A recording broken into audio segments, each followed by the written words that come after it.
upon them with mercy. వారిపైన ఇంకా జాలితోనే చూశాడు. He still looked at them with love. ఆ మనుషులపైన ఇంకా ప్రేమతోనే చూశాడు. Then he asked God the Father to forgive them. ఆ తరువాత ఆయన తండ్రి అయిన దేవుణ్ణి క్షమించమని అడిగాడు. And then he also been an advocate. అలాగే వారి పక్షమున వాదించే అడ్వకేట్ కూడా అయ్యాడు. Amen. As an advocate, he said, they do not know what they do.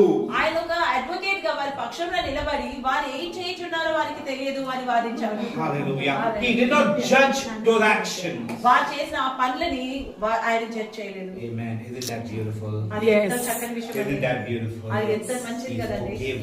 ఆయన వారిని క్షమించాడు.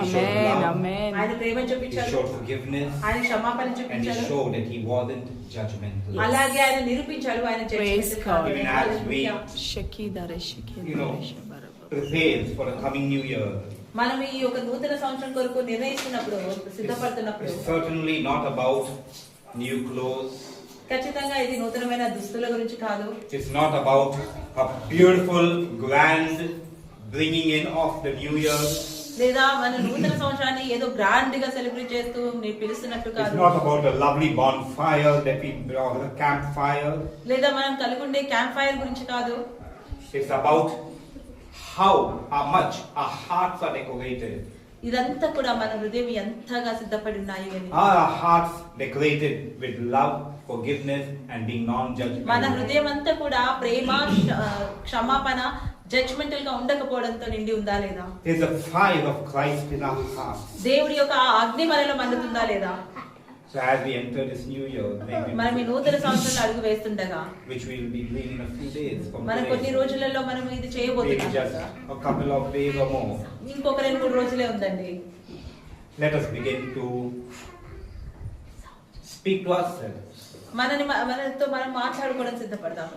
Let us talk to Jesus. యేసయ్యతో మాట్లాడదాం. Let us speak to ourselves. మనతో మనం మాట్లాడుకుందాం. Let us make decisions.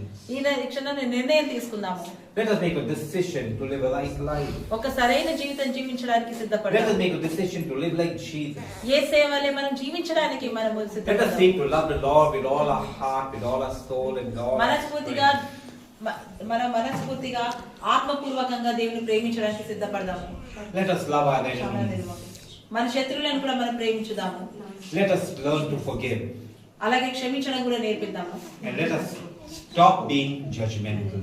అలాగే జడ్జ్మెంటల్ గా ఉండకుండా మనం As we walk into this new year, ఈ నూతన సంవత్సరంలో మనం అడుగు వేస్తుండగా prepare to loosen those baggages. మనం ఏదైతే మనం మోసుకొస్తున్నామో ఇన్నాళ్ళ నుంచి దాన్ని మనం విడిచిపెడదాము. Drop them all off before you enter the new మీరు year. నూతన సంవత్సరంలో అడుగు పెట్టక ముందే ఈ యొక్క బ్యాగేజ్ అంతా కూడా ఈ యొక్క బరువుని